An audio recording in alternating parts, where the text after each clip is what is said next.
আসুন আসুন ভুবনবাবু, আপনার অপেক্ষাতেই সকলে মিলে বসে আছি।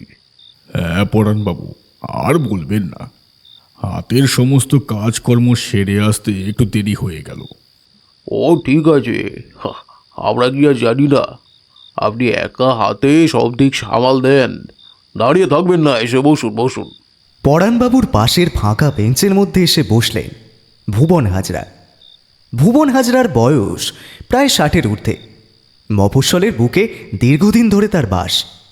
ভদ্রলোক কর্মজীবনে ছিলেন একজন উচ্চপদস্থ বেতনভোগ কর্মচারী। বছর 3 হল স্ত্রী মারা গেছেন।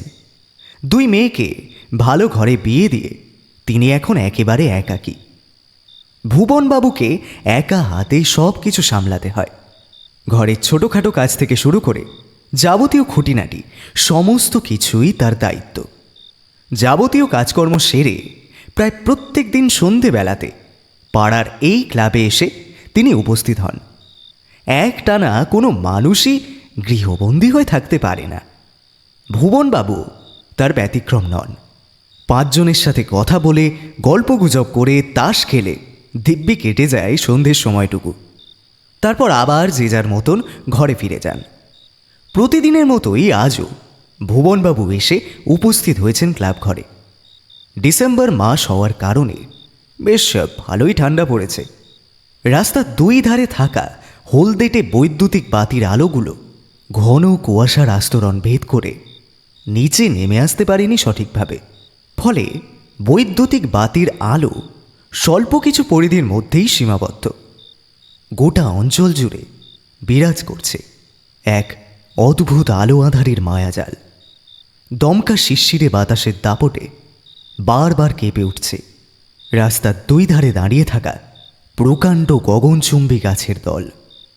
গায়ের চাদরখানা ভালোভাবে জড়িয়ে নিয়ে কানের চারপাশে থাকা মাফলার শক্ত করে বেঁধে পরাণবাবু বললেন, ওহ, ভালোই ঠান্ডা পড়েছে, কি বলে না? হ্যাঁ, তা আবার বলতে হয়। তা এই ঠান্ডায় একটু গরম চা চলবে নাকি ভুবনবাবু? আরে চলবে, কি বলছেন, একেবারে যাকে বলে দৌড়বে। বেশ বেশ, এই সমরেশ, চা তো। পরেশের দোকান থেকে একটু সকলের জন্য চা নিয়ে আয়। আর এই নে 10 টাকা। আর তুই তোর মতো কিছু খেয়ে নিস, কেমন? আচ্ছা বেশ, ঠিক আছে, দাও। পরাণবাবুর কাছ থেকে টাকা নিয়ে সমরেশ চলে গেল পরেশের দোকান থেকে চা আনতে। স্বল্প কিছুটা সময়ের মধ্যেই সকলের জন্য গরম চা নিয়ে হন্তদন্ত হয়ে ক্লাবের ভেতরে ঢুকে এলো সমরেশ। তাকে দেখে যথেষ্ট উত্তেজিত বলে মনে হচ্ছিল। একটা শুকনো ঢোক গিলে ছেলেটা বলল, কাকাবাবু, খবরটা শুনেছ? একেবারে হুলস্থুল কাণ্ড ঘটে গিয়েছে। খবর? কোন খবরের কথা বলছিস সমরেশ? আরে আমাদের মফস্বলের একেবারে উত্তর দিকের একটা বাড়িতে কিছু অদ্ভুত দর্শন ছায়া মূর্তিকে ঘোরাফেরা করতে দেখা গিয়েছে রাতের আঁধারে। খোঁজ খবর নিয়ে জানা গেছে সেই বাড়ির মোট 3 জন সদস্য কি যেন একটা ভাইরাস ঘটিত জ্বরে ভুগে মারা গিয়েছিল প্রায় 1 সপ্তাহ আগে। আর তারপর থেকেই নাকি এইসব ঘটনা গোটা মফস্বল জুড়ে রীতিমতো চাঞ্চল্য ছড়িয়ে পড়েছে। তা তুই খবর পেলি কোথা থেকে? আরে পরেশ তার দোকানে চা আনতে গিয়েছিলাম না, সেখানেই তো বলা বলি করছে সকলে। খবরের কাগজেও নাকি ছাপা হয়ে বেরোবে আজকালকের মধ্যেই। বাদ দে দেখি ওই সব ফালতু কথা, শুধু শুধু গুজব রটানোর ধান্দা। প্রথমে এই সমস্ত রহস্যময় ছায়ামূর্তি বলে কোনো এক সাধু কিংবা ওঝাকে এনে হাজির করবে। তারপরে সে এক ফন্দি পেতে বসবে, সাধারণ মানুষকে বলবে, হ্যাঁ এই বাবার অনেক ক্ষমতা, এই বাবাই আমাদের পরিবারকে রক্ষা করেছে। এই সমস্ত কথাবার্তা বলে উভয় পক্ষ মিলে একটা যৌথ লোক ঠকানোর ব্যবসা নামবে। ব্যাস ব্যাস ব্যাস। কথাগুলো বলে খানিকটা হেসে উঠলেন পরাণবাবু। এতক্ষণ ধরে পরাণবাবু এবং সমরেশের কথোপকথন খুব মন দিয়ে শুনছিলেন ভুবনবাবু। চায়ের ভাঁড়ে একটা লম্বা চুমুক দিয়ে থমথমে গলায় এবার তিনি বললেন, আহ, জানি না এক্ষেত্রে এই ঘটনার পেছনে সত্যি কোনো লোক ঠকানোর মতলব কিংবা অন্য অসাধু উদ্দেশ্য জড়িয়ে রয়েছে কিনা, কিন্তু সকল ঘটনাই যে একেবারে মিথ্যে কিংবা ভ্রান্ত হয় তেমনটা মোটেও নয়। ভুবনবাবুর মুখ থেকে এমন ধরনের অদ্ভুত কথা শুনে তৎক্ষণাৎ পেছন ফিরে তার দিকে ঘুরে তাকালেন পরেশবাবু এবং সমরেশ। তারা দেখল ভুবনবাবুর মুখ জুড়ে রীতিমতো একটা মারাত্মক বিভীষিকার বেড়াজাল বিস্তার লাভ করেছে। ভুবনবাবুর কপালে একটা চওড়া ভাঁজ, চোখ দুটো এতটাই ছোট ছোট হয়ে গেছে যেন কোটরে ঢুকে যাবে চিরকালের মতো। তার এই অবস্থা দেখে পরাণবাবু ব্যাকুল হয়ে জিজ্ঞাসা করলেন, কি ব্যাপার বলুন দেখি মশাই, হঠাৎ করে আপনার চোখ মুখের অভিব্যক্তির এমন ধারা বদল হয়ে গেল কেন? তাছাড়াও আপনি ওই কথা বললেন কি কারণে? বলছি কি আর সাধে পরাণবাবু, আমি এ কথা বলছি কারণ আমার অতীত জীবনে এমন এক ঘটনা ঘটেছিল যা আজ এত বছর পরেও আমি ভুলতে পারিনি। সেই ঘটনার কথা গভীর রাতে মনে পড়লে এখনো ভয়ে বুকের ভেতরটা হাঁচড় পাচড় করে ওঠে, গায়ের সমস্ত লোম খাড়া হয়ে যায়। ভবানীবাবুর মুখ থেকে এমন কথা শুনে সকলের মুখের কথা একেবারে যেন ফুরিয়ে গেল। ঘরের মধ্যে নেমে এলো অদ্ভুত থমথমে নীরবতা। ক্লাবে উপস্থিত সকলে কেবলমাত্র একে অপরের প্রতি মুখ চাওয়াচাই করল। এইভাবেই বেশ কিছুটা সময় অতিবাহিত হওয়ার পর সমস্ত নীরবতা ভেঙে পাড়ার ছেলে সমরেশ বলল, এইসব তুমি কি বলছো কাকা? তোমার জীবনে এরকম কোনো বিচিত্র অভিজ্ঞতা ঘটেছিল নাকি? তার মানে তুমি বলছো যে সত্যি এই যুগে ভূত প্রেত বলেও কিছু হয়? আরে মনে হয় মানে আলবাত মনে হয়। সেইবার চক্রগড়ে যাওয়ার সময় আমার সাথে যা যা ঘটেছিল সে কথা যদি আমি তোমাদের বলে শোনাই তাহলে তোমরা হয়তো কিছুটা হলেও আন্দাজ করতে পারবে। বেশ, তাহলে আর অযথা বিলম্ব কেন? কাকা, তুমি বরং আজ সে ঘটনার কথা বলেই শোনাও। বিশ্বাস অবিশ্বাসের ভার না হয় আমাদের উপর ছেড়ে দাও। তখন আমার বয়স অল্প, কত আর হবে, ওই খুব জোর তোমাদের মতোই বয়স। সেইবার আমাকে একবার যেতে হয়েছিল চক্রগড়ে, আর এই চক্রগড়ে যেতে গিয়েই আমার সাথে ঘটেছিল এক ভয়ানক অভিজ্ঞতা। সেই অভিশপ্ত রাত আমার জীবন থেকে কেড়ে নিয়েছিল অনেক মধ্যরাতের শান্তির ঘুম। কত রাত সম্পূর্ণ বিনিদ্র অবস্থায় কাটিয়েছি কেবল ওই ভয়ানক স্মৃতির ভয়ে।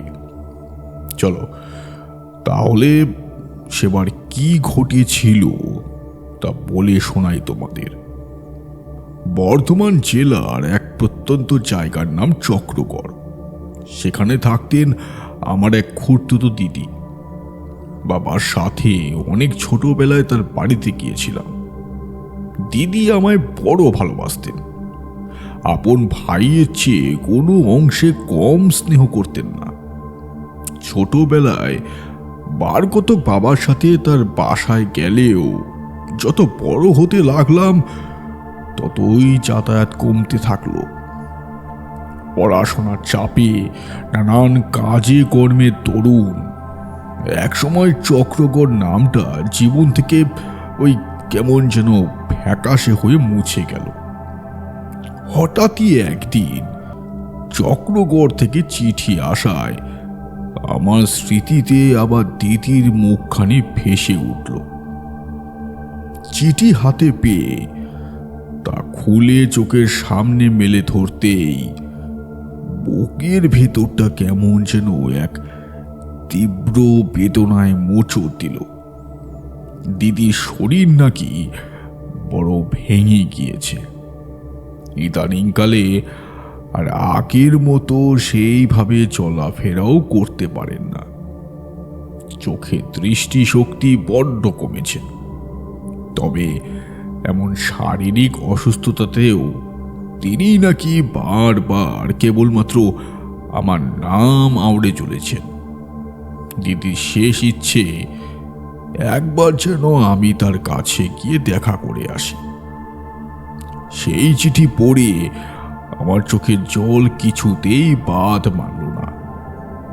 ছোটবেলার অনেক ঘটনা যেন এক লোহমায় চোখের সামনে টেনে আনলো কেউ। আমার নিজের দিদি নেই, তবে চক্রগড়ের মাধবীদিকে কোনো কালেই আমি নিজের দিদির তুলনায় কম চোখে দেখিনি। দিদিও আমাকে বড্ড ভালোবাসত। মনে পড়ে গেল হাজারো স্মৃতি। সিদ্ধান্ত নিলাম আর বিলম্ব নয়, যতই কাজের চাপ থাকুক না কেন, ব্যক্তিগত জীবনের যাবতীয় জটিলতা কাটিয়ে আমাকে একটিবার চক্রগড়ে গিয়ে মাধবীদির সাথে দেখা করে আসতেই হবে। এমন অবস্থাতেও দিদি শুধুমাত্র আমাকেই দেখতে চেয়েছেন।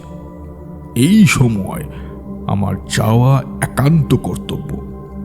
যদি দিদির ভালো মন্দ কিছু একটা ঘটে যায়, তাহলে আমি কখনোই নিজেকে ক্ষমা করতে পারবো না। সেই চিঠি পড়ে সারা রাত ভালোভাবে ঘুম হলো না।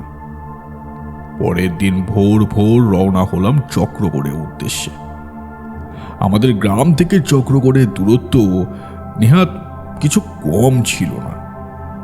স্টেশন থেকে ট্রেন ধরে দুটো ট্রেন, তারপর একটা বাস পাল্টে যখন বর্ধমান জেলায় গিয়ে পৌঁছালাম, তখন গোটা একটা দিন কেটে গিয়েছে। বিকাল গড়িয়ে সন্ধ্যার অন্ধকার নামছে দিকবিদিক জুড়ে। সময়টা ওই নভেম্বর মাস হবার কারণে খুব তাড়াতাড়ি সন্ধ্যা নেমে এলো চুপ করে। কাঁচা মাটির রাস্তা ধরে স্থানীয় বাস স্ট্যান্ড থেকে কয়েক পয়সার বিনিময়ে একটা সাইকেল ভাড়া নিলাম 24 ঘন্টার জন্য। সেখান থেকে এবার অনেকটা পথ, প্রায় 5 কিলোমিটারের মতো রাস্তা সাইকেল চালিয়ে যেতে হবে। সাইকেল স্ট্যান্ডের মালিক একখানা কাগজে খসখস করে লিখে দিলেন আজকের সময় থেকে কালকের সময় পর্যন্ত। তাকে সাইকেলের ভাড়া বুঝিয়ে বেরিয়ে আসতেই যাব এমন সময় ভদ্রলোক গাম্ভীর্যপূর্ণ স্বরে পেছন থেকে বলে উঠলেন, তা ভাই তুমি যাবে কোথায়? আমি পেছন ফিরে তাকিয়ে সাইকেল স্ট্যান্ডের মালিকের দিকে সৌজন্যমূলক হাসি হেসে বললাম, আগে চক্রগড়ে আমার এক দিদির বাড়ি। আজ বহু বছর পর দিদির সাথে দেখা করতে যাচ্ছি। দিদির শরীরটা বড্ড খারাপ, তিনি বারবার আমাকে দেখতে চাইছেন। সেই জন্যই তো এইভাবে তাড়াহুড়ো করে যাওয়া আর কি। আমি দেখলাম আমারই কথার পর সাইকেল স্ট্যান্ডের মালিকের মুখ জুড়ে কেমন যেন একটা অন্ধকার নেমে এলো। খক খক করে কিছুটা কেশে তিনি বললেন, এরকম সন্ধ্যের সময় চক্রগড়ে যাবে? সে তো অনেকটা পথ। সাবধানে যেও, আর বাঁ দিকের রাস্তাটা ধরো না, কেমন? বাদিকের রাস্তাটা ধরবো না? কিন্তু কেন? এমনি, আর আসলে ওই রাস্তাটা খুব একটা ভালো নয় তো, তাই সেই জন্যই বলছি আর কি। তুমি অচেনা মানুষ, এখানকার পথঘাট সম্পর্কে তোমার কোনো ধারণা নেই। ওদিকে রাস্তাটা না ধরাই ভালো। শেষের কথাগুলো কেমন যেন আমতা আমতা করে বলল ভদ্রলোক।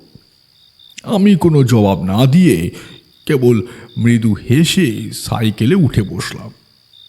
ততক্ষণে সন্ধ্যার অন্ধকার আরো গাঢ় কালো হয়ে নেমে এসেছে। কাঁচা মাটির এবড়ো খেবড়ো রাস্তার দুই ধারে দাঁড়িয়ে থাকা নানান বনস্পতির দল কেমন যেন নিঝুম হয়ে রয়েছে। গাছপালার ফাঁক ফোকর দিয়ে নেমে আসা অস্ফুট কুয়াশা ক্রমে নিজের সাম্রাজ্য বিস্তার করছে। পাক পাখালির দল নানান বিচিত্র শব্দে ফিরে যাচ্ছে নিজ নিজ বাসায়।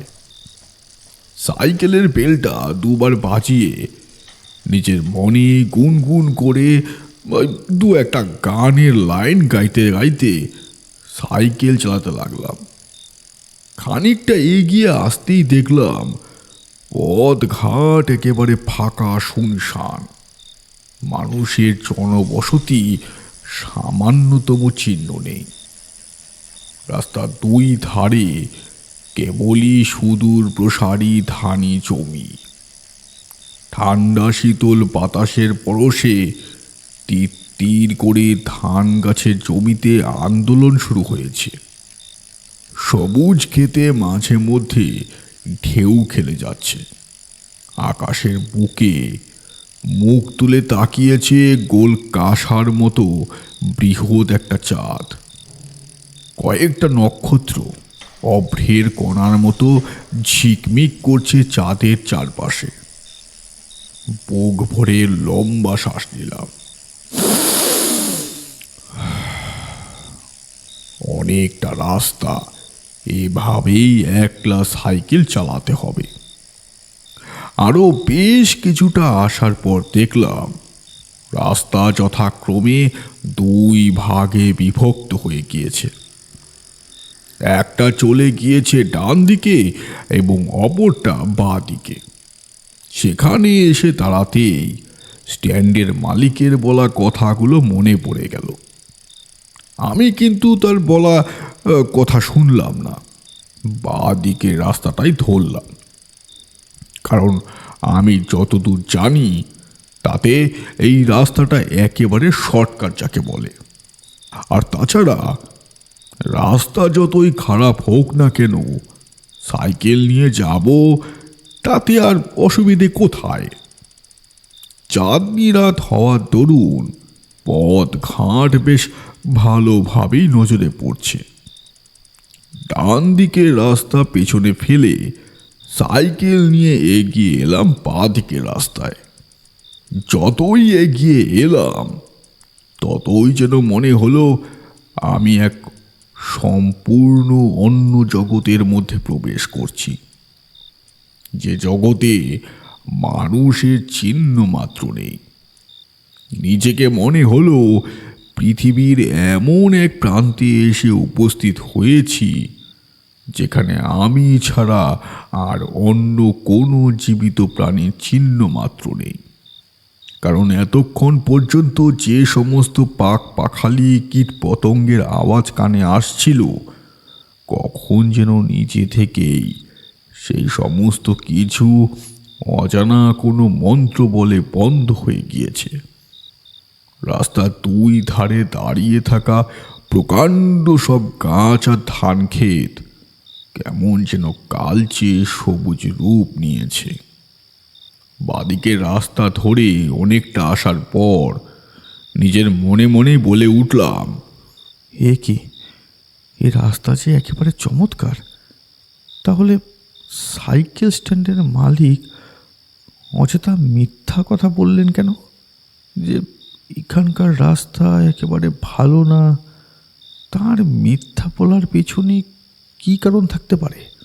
নিজের মনে কথাগুলো বলতে বলতে এগিয়ে চললাম, কিন্তু কিছুতেই বুঝতে পারছিলাম না যে ভদ্রলোক কেন আমায় মিথ্যে বললেন। যখন বুঝেছিলাম তখন অনেকটাই দেরি হয়ে গিয়েছিল, আর কিছু করার ছিল না আমার। আজও ভীষণ আফসোস হয় তার জন্য। মনে হয় তার বলা কথাগুলো শুনলেই বোধহয় ভালো হতো। বাঁদিকের রাস্তাটা না ধরে ডান দিকের রাস্তা ধরে চক্র করে গিয়ে পৌঁছলে এত কিছু ঝামেলাই হয়তো হতো না।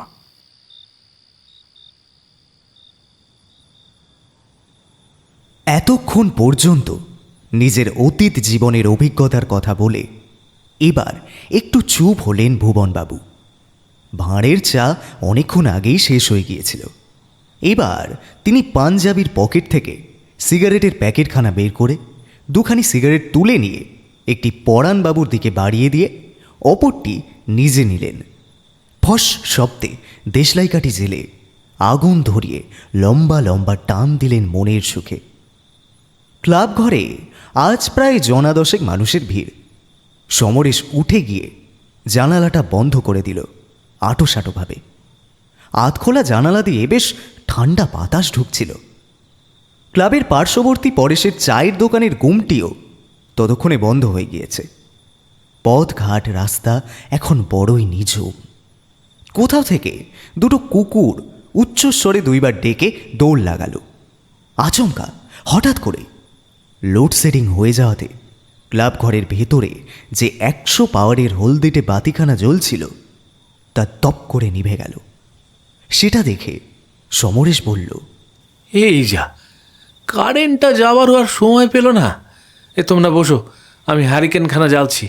সমরেশ উঠে গিয়ে ক্লাব ঘরের এক কোণে থাকা হ্যারিকেনে আগুন জ্বালতেই সমগ্র ঘর জুড়ে ছড়িয়ে পড়ল এক ঘোলাটে অনুজ্জ্বল আলোর আভা। বাইরে থেকে আবার একটা কুকুর ডেকে উঠল ঘেউ ঘেউ করে। ভুবনবাবুর মুখ থেকে তার অতীত জীবনের এই কাহিনী শোনার জন্য সকলেই বড় উদ্গ্রীব হয়ে উঠেছে। সিগারেট খাওয়া শেষ হলে নিভু নিভু ফিল্টারটা বাইরের দিকে ছুঁড়ে ফেলে দিলেন তিনি। তারপর যথাক্রমে আবার ঘটনার পরবর্তী অংশ তিনি বলতে শুরু করলেন। ভুবনবাবুর বলা ঘটনার এই অংশ শুনতে শুনতে সেথায় উপস্থিত প্রত্যেকের শরীর জুড়ে এক হাড় হিম করা শিরশিরে অনুভূতি ছড়িয়ে পড়ল। বাঁদিকে রাস্তা ধরে সাইকেল চালিয়ে আরও কিছুটা এগিয়ে আসার পর আমি দেখলাম রাস্তার দুই ধারে আর ধানি জমি নেই, বরং সেখানে শুধুই সুদূর প্রসারী ফাঁকা ধুধু মাঠ। মাঠের মধ্যে মাথা উঁচু করে দাঁড়িয়ে আছে লম্বা লম্বা নানান চেনা অচেনা গাছের দল। মাঠের বিভিন্ন প্রান্তে মাথা উঁচু করে আছে ছোট বড় নানান মাপের মাটির ঢিবি। আপন মনে গুনগুনিয়ে গান গাইতে গাইতে সাইকেল চালিয়ে বেশ যাচ্ছিলাম। সহসা হঠাৎ করেই আমার মনের মধ্যে কীরকম যেন একটা খটকা সৃষ্টি হলো। মনে হলো সাইকেলের পেছনে ক্যারিয়ারের ওপর হয়তো কেউ একজন বসে আছে, যার কারণে সাইকেল চালাতে আমাকে একটু বেশি পরিশ্রম করতে হচ্ছে। মনের মধ্যে ধারণা আসতেই চোখে ঘাড় ঘুরিয়ে পেছন ফিরতেই দেখলাম খুব স্বাভাবিকভাবেই কোথাও কেউ নেই। সাইকেলের মধ্যে রয়েছি শুধুমাত্র আমি একা। নিজের মনেই ফিক করে হেসে ফেললাম। ঘাড় ঘুরিয়ে সামনের দিকে তাকিয়ে আবার প্যাডেল প্রেসার দিলাম। ঠিক এমন সময় আবারও মনে হলো সাইকেলটা কেমন যেন ভারী হয়ে গেল। তৃতীয়বারও ফিরে তাকিয়ে দেখলাম পেছনে পুরোপুরি ফাঁকা, আমি ছাড়া আর কেউ নেই। মনের ভেতর কীরকম যেন একটা অস্বস্তির সৃষ্টি হলো। আমি তোমাদের সেটা বলে বোঝাতে পারবো না। যে আমার পরিষ্কার মনে হলো অদৃশ্য কেউ যেন সত্যি সত্যি আমার সাইকেলের পেছনে বসে আছে, কিন্তু আমি তাকে দেখতে পাচ্ছি না। কিন্তু তার দেহের ভার আমি স্পষ্ট অনুভব করতে পারছি। সাইকেল চালাতে গিয়ে রীতিমতো আমাকে কসরত করতে হচ্ছে। চাঁদনি রাত হওয়ার কারণে জ্যোৎস্না আলোয় পথ পুরোপুরি পরিষ্কার হয়ে উঠেছে।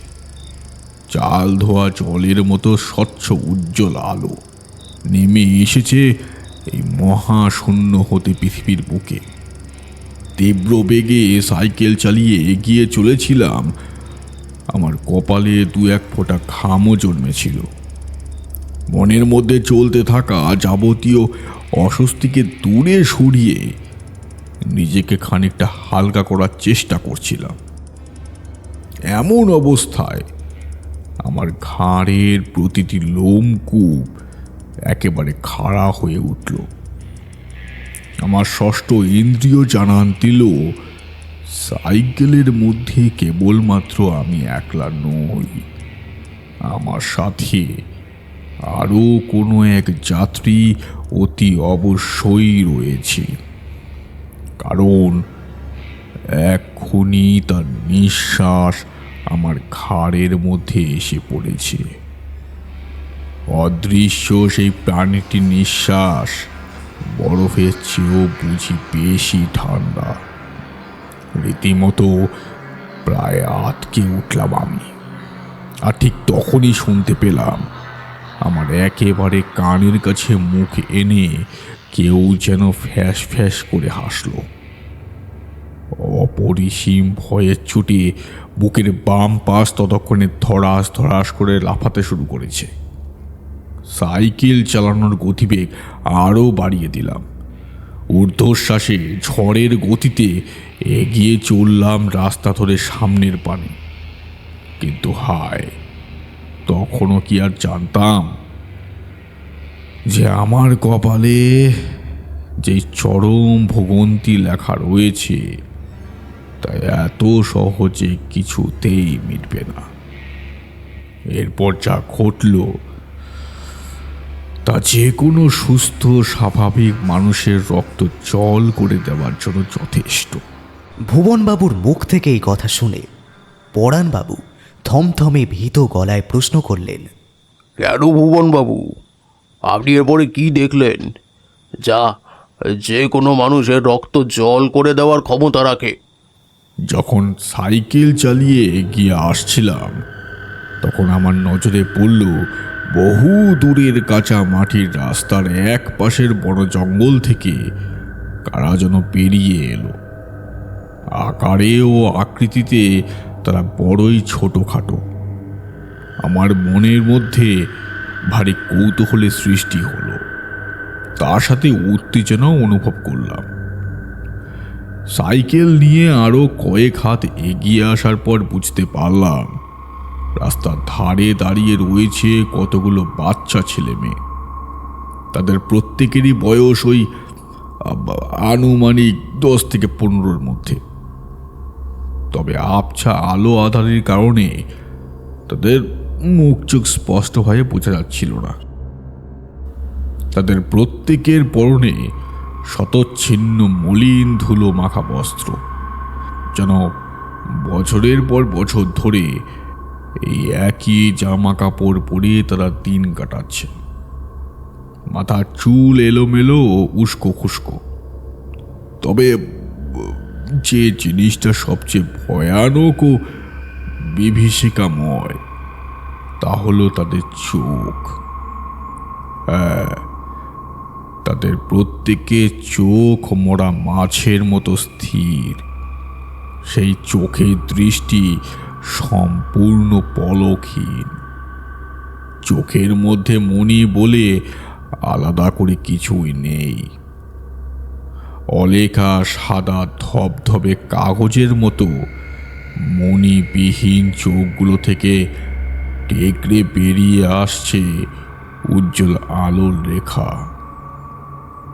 ততক্ষণে আমার হাত পা কাঁপতে শুরু করেছে মৃগী রোগীর মতো।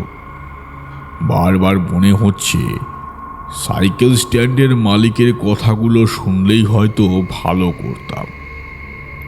আমার একেবারেই এই বাঁদিকের রাস্তা ধরে আসাটা উচিত হয়নি। তিনি বোধহয় এই কারণেই আমায় সাবধান করতে চেয়েছিলেন। ডান দিকের রাস্তা ধরে সামনে এগোলে হয়তো এমন ধরনের ভয়ানক বিপদের মধ্যে পড়তে হতো না। রাস্তার ধারে দাঁড়িয়ে থাকা সেই সব ছেলে মেয়েদের দল এবার একসাথে প্রত্যেকে ঘাড় ঘুরিয়ে তাকালো সরাসরি আমার দিকে। আমার পায়ের তলার মাটি ভূমিকম্পের মতো তুলে উঠল, কারণ আমি দেখলাম তাদের প্রত্যেকের শরীর স্থির থাকলেও মুন্ডু মাথাগুলো পুরোপুরি ঘুরে গেল 90 ডিগ্রি অ্যাঙ্গেলে। এতক্ষণ যাবৎ তারা প্রত্যেকে ফ্যাঁস ফ্যাঁসে গলায় নিজেদের মধ্যে কী সব নিয়ে কথাবার্তা বললেও এবার অবয়বগুলো খিলখিল করে হেসে উঠল। আমার মনে হলো এই হাসির শব্দই আমি পেয়েছিলাম খানিকক্ষণ আগে সাইকেলের পেছনের অংশ থেকে। সেই ছোট্ট ছেলেমেয়েরা নিজেদের মধ্যে অকৃত্রিম প্রাণ খেলা আনন্দে খিলখিল করে হেসে উঠল, আর নিজেদের মধ্যে চলতে থাকা যাবতীয় গুঞ্জন থামিয়ে তারা ঘুরে দাঁড়ালো সোজা আমার দিকে। আর তাতেই মনে হলো বিনা মেঘে বুঝি বাজ পড়ল আমার মাথায়। আমি স্পষ্ট দেখলাম তাদের দেহের বিভিন্ন অংশ থেকে খসে পড়েছে চামড়ার আস্তরণ। মাংস স্তরের ভিতর থেকে বাইরে বেরিয়ে এসেছে হাড়ের কাঠামো। কারোর মাথা ধবধবে সাদা নরকরটি, তো কারোর বুকের ভেতর থেকে মেয়েদের আবরণ সরে গিয়ে সাদা পাঁজর উন্মুক্ত হয়ে পড়েছে। কারোর একটা হাত নেই, তো কারোর আবার একটা পা নেই। কারোর দুটো কান গায়েব, কারোর অক্ষি কোটরের ভেতর থেকে চোখ যেন একেবারে ঠেলে বেরিয়ে আসবে। আমি বুঝতে পারলাম এই বাচ্চা ছেলে মেয়ের দল আর যাই হোক না কেন কখনোই জীবিত মানব শিশু হতে পারে না। নিজের অজান্তেই কখন যেন রাম রাম বলতে আরম্ভ করেছিলাম বিড়বিড় করে। আমি ভূত প্রেতের অস্তিত্বকে খুব একটা বিশ্বাসী ছিলাম না, সেটা সেদিনের আগে পর্যন্ত। কিন্তু অমন নির্জন নিরিবিলি অচেনা এলাকায় এরকম ভয়াল বিভৎস অভিজ্ঞতার সম্মুখীন হয়ে ভয় পাওয়াটাই অত্যন্ত স্বাভাবিক ব্যাপার। কালো কালো অশরীরী ছায়ামূর্তিগুলো নিজেদের মধ্যে খেলা করতে করতে খিলখিলিয়ে হেসে কোথায় যেন কর্পূরের মতো মিলিয়ে গেল চোখের সামনে থেকে। আমি আবার সাইকেল চালাতে আরম্ভ করলাম, দেহের সর্বশক্তি একত্রিত করে ঊর্ধ্বশ্বাসে সাইকেল নিয়ে ছুটে চললাম চক্রগড়ের উদ্দেশ্যে। মনস্থির করলাম সাইকেল চালাতে গিয়ে যদি পড়েও যাই তাহলে নতুন করে উঠে চালাবো, তবুও চালানোর গতি কিছুতেই কমাবো না।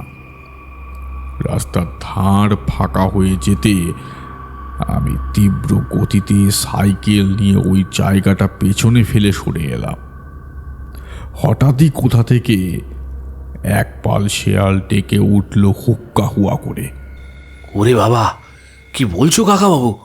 এই যে সাংঘাতিক ব্যাপার! তোমার মুখ থেকে শুনেই যে ভয়ে একেবারে হাত পা ঠান্ডা হয়ে যাচ্ছে। না জানি সেখানে থাকলে কি অবস্থা হতো। তোমার সাহস আছে, তা মানতেই হবে। সমরেশের কথা শুনে ভুবনবাবু তার দিকে তাকালেন। অতীতের সেই ভয়াল ভয়ানক ঘটনার কথা বলতে বলতে তিনিও যে বেশ অস্থির হয়ে উঠেছেন তা তার চোখ মুখের চাঞ্চল্যকর ভাব দেখলেই বেশ বোঝা যায়। কাঁপা কাঁপা গলায় ভুবনবাবু বললেন, না সমরেশ, সেদিন আমিও মারাত্মক ভয় পেয়ে গিয়েছিলাম।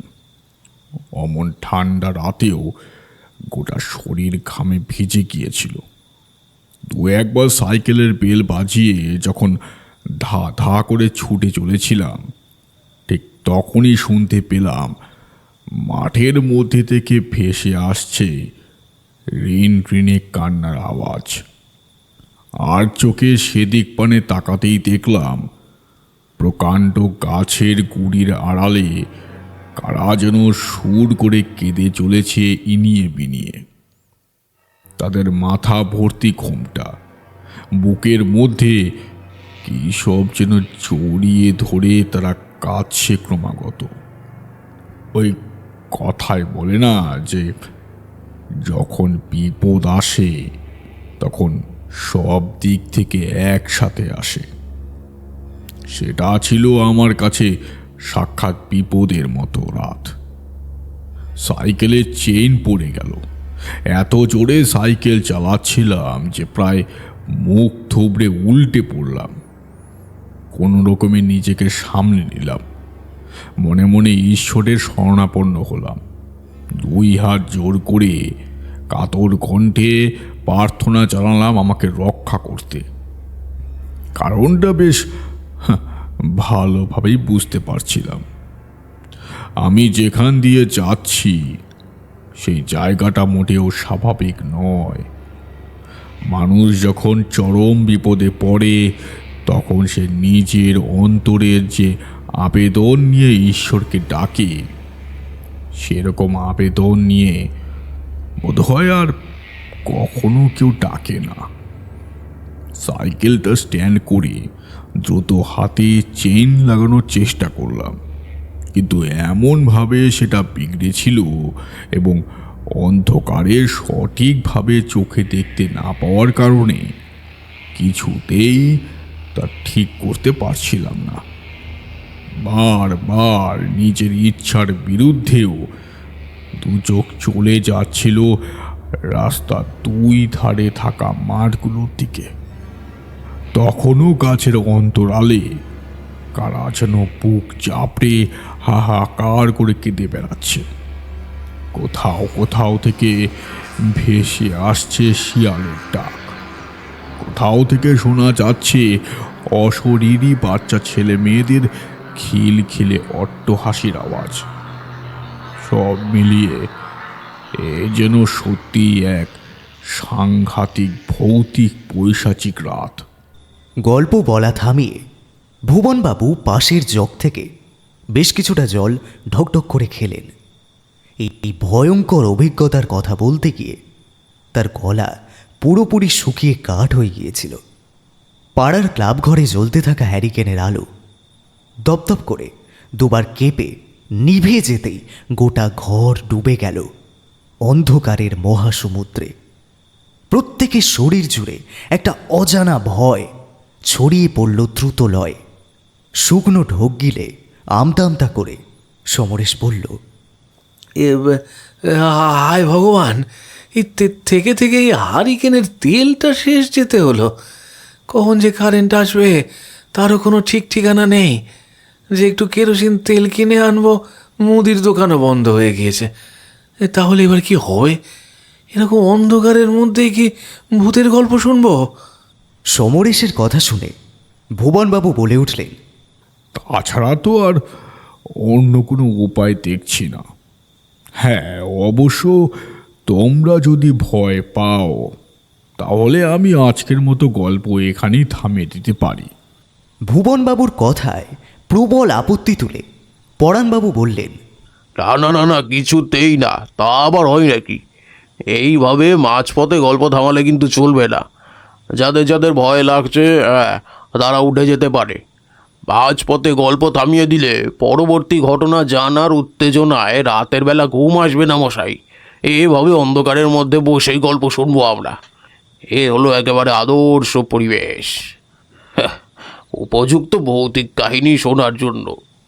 তাহলে আমার বলতে কোনো আপত্তি নেই। যাই হোক, হাতের আঙ্গুল বেশ কিছুটা কেটে রক্ত বের হলো। যন্ত্রণায় কোকিয়ে উঠলাম। শারীরিকভাবে ও মানসিকভাবে পুরোপুরি বিধ্বস্ত হয়ে পড়েছি তখন। দ্রুত গতিতে অনেকটা সাইকেল চালিয়ে আসার কারণে নিজেকে বেশ ক্লান্ত মনে হলো। গোটা শরীর চুপচুপে ভাবে ঘামে ভিজে গিয়ে থাকলেও অমন শীতের রাতের মারাত্মক ঠান্ডায় একেবারে হাড় মজ্জা পর্যন্ত জমে যাওয়ার উপক্রম হয়ে উঠেছে। মাঠের মধ্যে থাকা উঁচু উঁচু মাটির ঢিবি ফুঁড়ে কালো কালো ছায়া মূর্তির মতো কারা যেন উঠে আসছে। আমার মনে হলো আমি যেন সাক্ষাৎ নরকের মধ্যে উপস্থিত হয়েছি। 1000 বছর ধরে মাটির তলায় ঘুমিয়ে থাকা অশরীরী প্রেতের দল আজ সহসা কোনো মন্ত্র বলে বুঝি জেগে উঠেছে, হয়তো আমারই জীবিত মানুষের গায়ের গন্ধ পেয়ে। আবার চেপে বসলাম সাইকেলে, দ্রুত গতিতে সাইকেলের প্যাডেল ঘোরালাম। কিন্তু তখনও আমার পেছন থেকে ভেসে আসছে সেই খিলখিলে হাসির শব্দ, একই সাথে কান্নার আওয়াজও বটে। ঘাড় ঘুরিয়ে পেছন ফিরে তাকিয়ে যে দেখব তার পর্যন্ত সাহস নেই। বুকের বাম পাশটা হাঁপড়ের মতো ওঠানামা করছে, যেন এক্ষুনি হৃৎপিণ্ডটা ফেটে যাবে। গোটা রাস্তাটা ওইভাবে এসেছিলাম, বেশ বুঝতে পারছিলাম অশরীরী প্রেতের দল আমার পিছু নিয়েছে। আজ রাতে আমার আর নিস্তার নেই। কিন্তু তখনই হঠাৎ করে মনে পড়ে গেল চক্রগড়ের বিখ্যাত কালী মা বড় মার কথা। শুনেছি মা নাকি ভীষণ জাগ্রত। মায়ের কাছে অন্তর থেকে যদি কিছু চাওয়া হয় তাহলে মা তা অপূর্ণ রাখেন না। সাইকেল চালাতে চালাতেই কাতর কণ্ঠে বলে উঠলাম, বড় মা, মা গো, আমাকে রক্ষা করো মা। আমি আমি তোমার অধম সন্তান। যদি অজ্ঞাত কোনো ভুল করে থাকি তাহলে নিজ গুণে মাফ করো মা। আমি মোটেও জানতাম না যে এই রাস্তা রাতের বেলায় এমন বিপজ্জনক রূপ নেয়। যদি একথা জানতাম তাহলে ঘুণাক্ষরেও আসতাম না। ভুলবশত ঢুকে পড়েছি এই রাস্তায়। আমার প্রাণ রক্ষার দায়িত্ব আমি তোমার ওপর সঁপে দিলাম। তুমি রক্ষা করো মা। এই অশরীরী প্রেতের দলের হাত থেকে তুমি আমায় রক্ষা করো। আমি কখনো কোনোদিন আর রাতের বেলায় এ পথ ধরে যাওয়ার কথা ভাববো না। আমি 7 বার ষষ্ঠাঙ্গে প্রণাম করতে করতে তোমার মন্দিরে প্রদক্ষিণ করবো মা।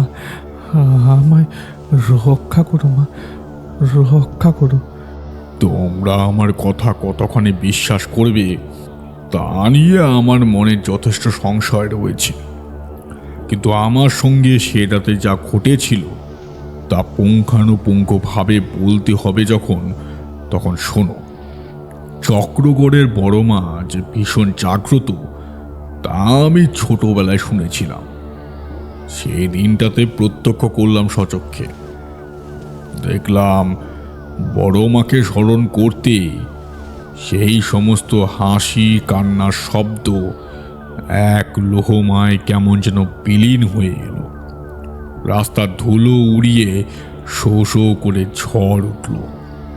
সেই ঝড়ের মধ্যে সমস্ত ভূত প্রেত পিশাচের দল কোথায় বুঝি তলিয়ে গেল পাতালের গর্ভে। আমার নাকে এসে ঠেকল এক অতীব সুন্দর গন্ধ, খানিকটা ওই ধুনুর মতো। বেল ফুলের গন্ধও যেন মিশে রয়েছে তার সাথে। মাঝে মধ্যে 2-1 বার রুনু ঝুনু নুপুরের শব্দ আমার কানে এলো। মনে হলো সমস্ত অশুভ শক্তিকে দূরে সরিয়ে সাক্ষাৎ বড় মা যেন স্বয়ং আমায় আগলে রেখেছেন। চক্রগড়ে এসে পৌঁছে বড় মার মন্দিরের সামনে হুমড়ি খেয়ে পড়লাম। 2 চোখ জুড়ে ঘনিয়ে এলো অন্ধকার। জ্ঞান হারানোর অন্তিম মুহূর্তে দেখলাম কারা যেন আলো হাতে চিৎকার করতে করতে ছুটে আসছে আমার দিকে। অবশ্য এরপর আর আমার বিশেষ কোনো কিছুই মনে নেই। মাথার ভেতরটা প্রচণ্ড যন্ত্রণায় একেবারে যেন ছিঁড়ে যাচ্ছিল। শরীর জুড়ে ছড়িয়ে পড়েছিল তীব্র যন্ত্রণা। মাটির মধ্যেই সংজ্ঞা হারিয়ে পড়ে থাকলাম বড় মার মন্দিরের সামনে।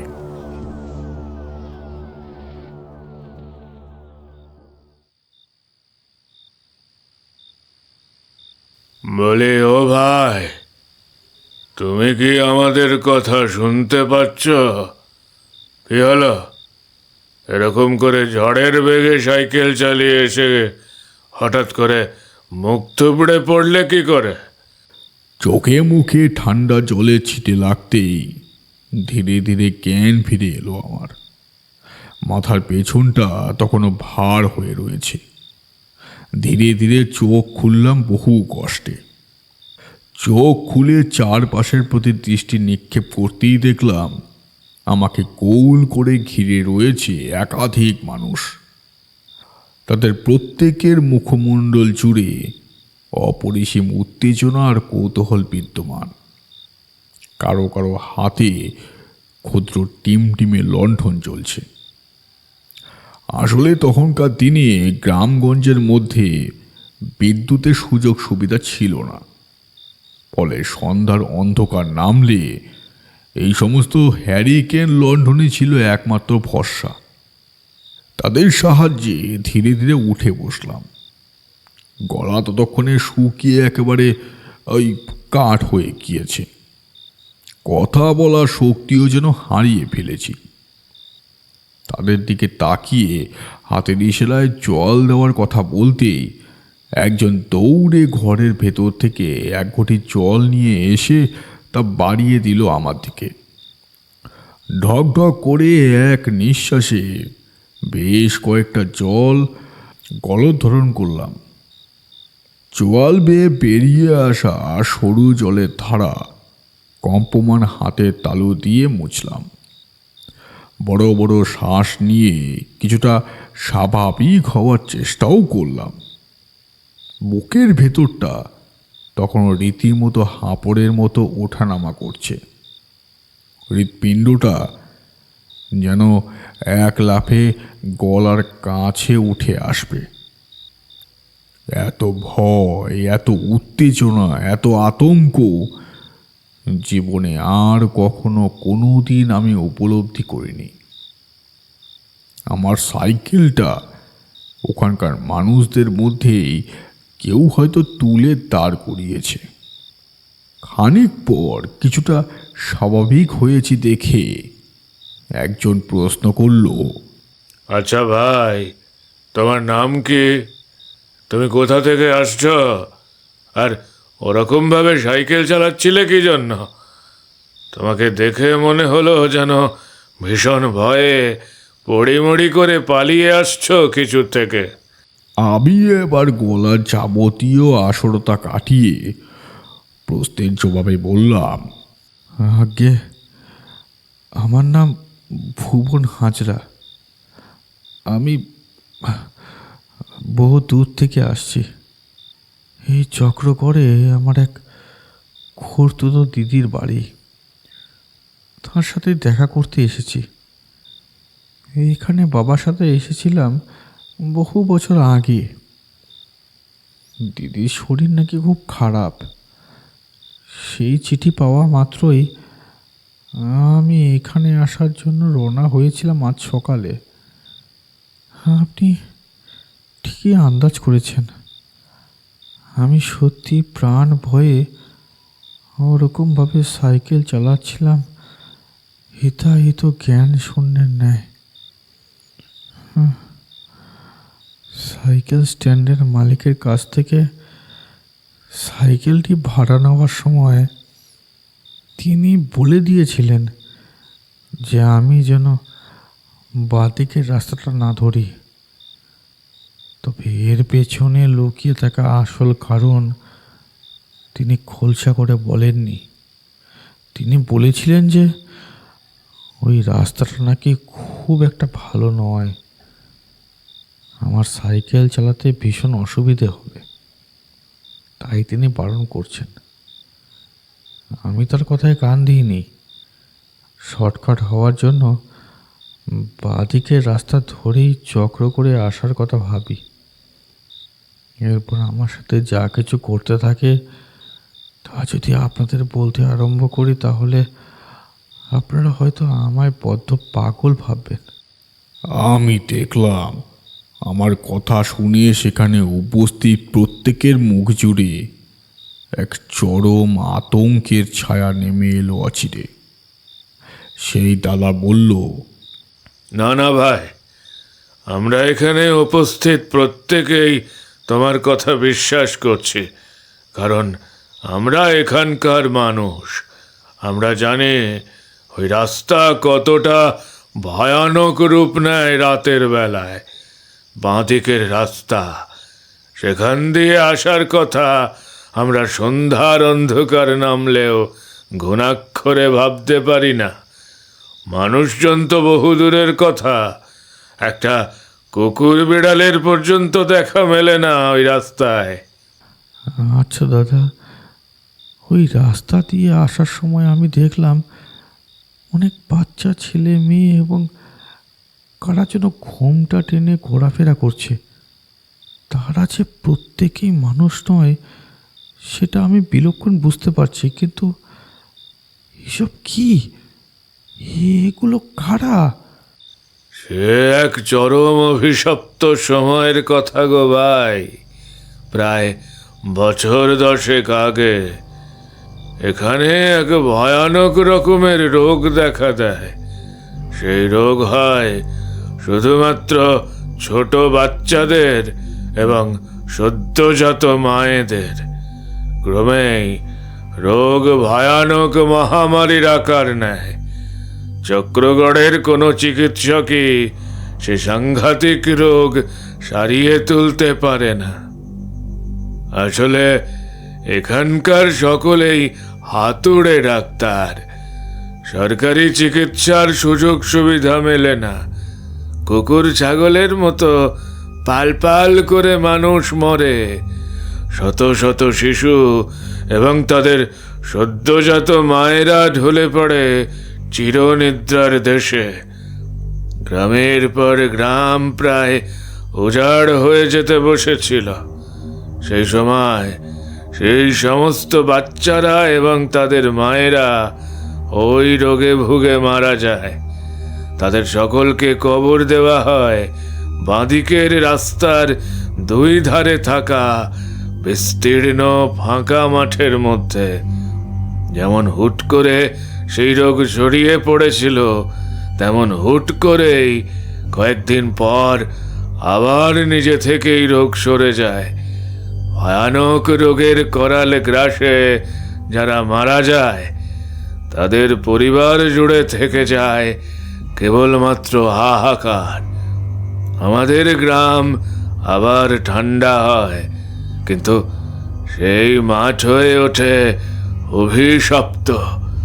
সে মাঠের মধ্যে যে সমস্ত শিশু এবং তাদের মায়েদের কবর দেওয়া হয়, আজ এত বছর পরেও সেই সমস্ত আত্মারা উঠে আসে কবর খুঁড়ে।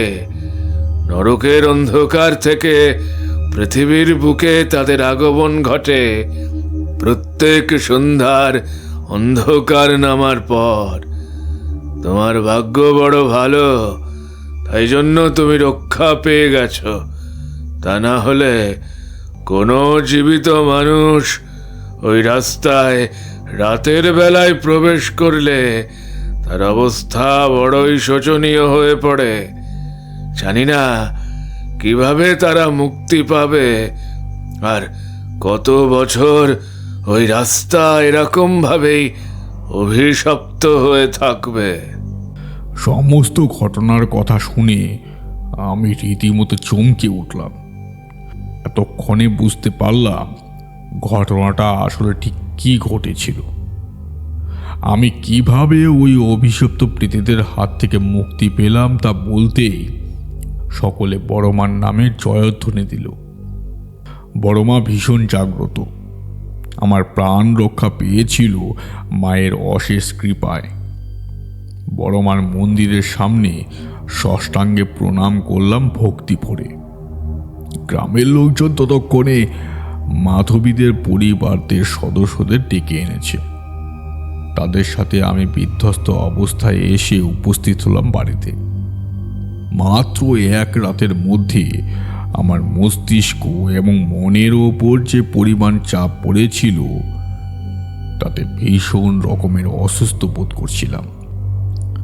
স্নান সেরে মাধবীদের ঘরে যখন এসে পৌঁছালাম তখন দেখলাম তিনি বিছানার মধ্যে শয্যাশায়ী। দিদি আমাকে দেখে কেঁদে ফেললেন। আমিও আর চোখে জল ধরে রাখতে পারলাম না কিছুতেই। দিদির বয়স হয়েছে, তাই দিদিকে এসব ঘটনার কথা কিছুতেই জানালাম না। পরের দিন সকালবেলা ভোরের প্রথম আলো ফোটার সাথে সাথেই পার্শ্ববর্তী পুকুর থেকে স্নান সেরে বড়মার মন্দিরে এসে ষষ্ঠাঙ্গে প্রণাম করতে করতে 7 বার প্রদক্ষিণ করেছিলাম গোটা চত্বর। বড়মা সাক্ষাৎ অন্তর্যামী, তাই তো তিনি চরম বিপদের সময়েও আমার মনের কথা পড়তে পেরেছিলেন। মায়ের কাছে গিয়ে পৌঁছেছিল আমার কাতর আবেদন। যদিও দিনের বেলা ওই রাস্তায় একেবারে স্বাভাবিক থাকে, কিন্তু তা সত্ত্বেও আমার সাহসে কুলোয়নি যে দিনের আলো থাকাকালীন ওখানে এসে পুনরায় আরেকবার ভালোভাবে সব কিছু খুঁটিয়ে দেখব। সেদিন দুপুরের পর থেকে আমার জ্বর এলো।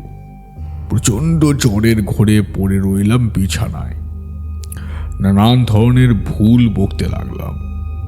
বারবার কেঁপে কেঁপে উঠেছিলাম। মাধবীদি আমাকে দেখে চমৎকার সুস্থ হয়ে উঠলেন খুব তাড়াতাড়ি। তার সেই আকস্মিক অসুস্থতা চোখে না দেখলে বিশ্বাস করা বড্ড কঠিন। বিনা চিকিৎসায়, বিনা ওষুধে কোনো মানুষ যে কাউকে কেবলমাত্র চোখের দেখা দেখে ওইভাবে সুস্থ হয়ে উঠতে পারে তা সত্যি মেনে নেওয়া যায় না। আসলে এটা একমাত্র তখনই সম্ভব হয় যখন তুমি কাউকে একেবারে অন্তর থেকে ভালোবাসো এবং দীর্ঘদিন তার সাথে দেখা সাক্ষাৎ না হওয়া তোমার মনের মধ্যে গভীর ক্ষতের সৃষ্টি হয়। সেই ক্ষত যখন তোমার অসুস্থতায় পরিণত হয়, তখন হঠাৎ করে যদি সে ক্ষতের উপশম হিসাবে সেই মানুষটি তোমার সন্নিকটে এসে উপস্থিত হয়, তাহলে ঠিক এইভাবে সুস্থ হয়ে ওঠা যায়। বাবা জীবিত থাকাকালীন অনেক ছোটবেলায় আমি সেখানে গিয়েছিলাম। মাঝখানে এতগুলো বছর সেথায় না যাওয়াতে দেখলাম সব কিছুই প্রায় বদলে গিয়েছিল। মাধবী দিদির সেই মাটির খুঁড়ে ঘর আর ছিল না। সেখানে গড়ে উঠেছিল দরদালান। ছোটবেলায় দেখা কতজনের সাথে পুনরায় সাক্ষাৎ হলো। তবে ছোটবেলায় যাদের কিশোর কিশোরী অবস্থায় দেখেছিলাম, এখন দেখলাম তারা বিয়ে করে দিব্যি সংসার করছে। কারোর কারোর আবার 2-1টা ছেলে মেয়েও হয়েছে। আর যাদের দেখেছিলাম পূর্ণ বয়স্ক, তারা তখন পুরোপুরি বয়স্ক বৃদ্ধ। চক্রগড় গ্রামের গণমান্য ব্যক্তিরা মিলে আলোচনা সভায় বসলেন। আমার মুখ থেকে তারা বড়মার মাহাত্ম্যের বিষয়গুলো শুনে সকলেই এই সিদ্ধান্তে এলেন যে ওই অভিশপ্ত মাঠের মধ্যে একখানি মা কালীর মন্দির নির্মাণ করা হবে অতি সত্বর। হ্যাঁ, স্বয়ং মা যদি আমার প্রাণ রক্ষা করতে পারেন, তাহলে আশা করা যায় যে তিনি সকল অসহায় মানুষসহ সমগ্র প্রাণীদের প্রাণ রক্ষা করবেন ওই প্রেতদের হাত থেকে। যেমন ভাবনা ঠিক তেমনই কাজ। মন্দির নির্মাণের প্রক্রিয়া শুরু হলো অবিলম্বে। মায়ের আশীর্বাদে মন্দির প্রতিষ্ঠার দিন থেকে সমস্ত অতৃপ্ত প্রেতাত্মারা মুক্তি পেয়ে গেল। আর সন্ধ্যার অন্ধকার নামার পর সেখানে আর দেখা মিলল না কোনো বাচ্চা শিশু কিংবা অকালে মারা যাওয়া তাদের সদ্যজাত মায়েদের। দিদির সাথে দেখা করে আমি বিদায় চাইলাম এবং তাকে এ কথা বলেও আশ্বস্ত করলাম যে আমার মাসখানেকের মধ্যেই পুনরায় এসে তার সাথে আবার দেখা করে যাব ও চিঠির মাধ্যমে নিয়মিত তার সুস্থতার খোঁজ খবর নেব। বাড়ি ফেরার উদ্দেশ্যে সাইকেল নিয়ে দিনের বেলায় বেরিয়ে পড়লাম একদিন সকাল সকাল করে। তবে বাঁ দিকের রাস্তাটা ধরতেই বেশ গা ছমছম করছিল। সাইকেল স্ট্যান্ডের মালিকের কাছে এসে সাইকেল জমা দিয়ে তাকে সব কথা বললাম খোসলাভাবে। বাড়তি কিছু টাকাও দিলাম এতদিন ধরে সাইকেল নিজের কাছে রেখে দেওয়ার জন্য। ভদ্রলোক আমার মুখ থেকে সমস্ত ঘটনা শুনে ভীষণ রকমের আফসোস করে বললেন, আসলে ভুলটা আমারই, জানো তো। আমার আপনাকে বলাটা উচিত ছিল যে বাঁদিকের রাস্তাটা ধরে যেতে বারণ করার পেছনে লুকিয়ে থাকা আসল কারণটা। মিথ্যে কথা বলে বিষয়টা অযথা হালকাভাবে আপনার কাছে তুলে ধরার কোনো মানেই হয় না। আমার মূর্খামির কারণে আজকে বিপদে পড়েছিলেন। ঈশ্বর মঙ্গলময়, তাই তিনি আপনাকে রক্ষা করেছেন। হ্যাঁ দাদা, এইভাবে দয়া করে আপনি নিজের ওপর দোষারোপ করবেন না। সেদিন আমার কপালে লেখা ছিল যে এই ভয়ানক অভিজ্ঞতার মধ্য দিয়ে আমাকে যেতে হবে, আর ঠিক তাই হয়েছে। ওই যে কথায় বলে না, যা শেষ ভালো তা সব ভালো। আমাকে এবার তাহলে বিদায় দিন। নমস্কার। আচ্ছা ভাই, ঠিক আছে, সাবধানে যেও, কেমন? এরপর আর কি, আমি ফিরে এসেছিলাম শহরে। সেই রাতের ঘটনা আজীবন আমার স্মৃতিতে থেকে গিয়েছে এক ভয়ানক অভিজ্ঞতা হয়ে। সে রাতের কথা আমি শত চেষ্টা করেও কোনো দিনও ভুলতে পারিনি, আর হয়তো ভুলতেও পারবো না। ভবিষ্যতে যতদিন বেঁচে থাকব, যতদিন নিঃশ্বাস নেব, ততদিন এভাবেই আমার মনের মধ্যে থেকে যাবে সেই ঘটনা। চলুন পরাণবাবু, এবার তাহলে ওঠা যাক।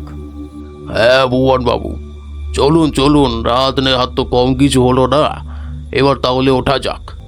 একে একে ক্লাব ঘরের বাইরে সবাই বেরিয়ে আসার পর দরজা বন্ধ করে দরজায় তালা ঝুলিয়ে দিল পাড়ার ছেলে সমরেশ।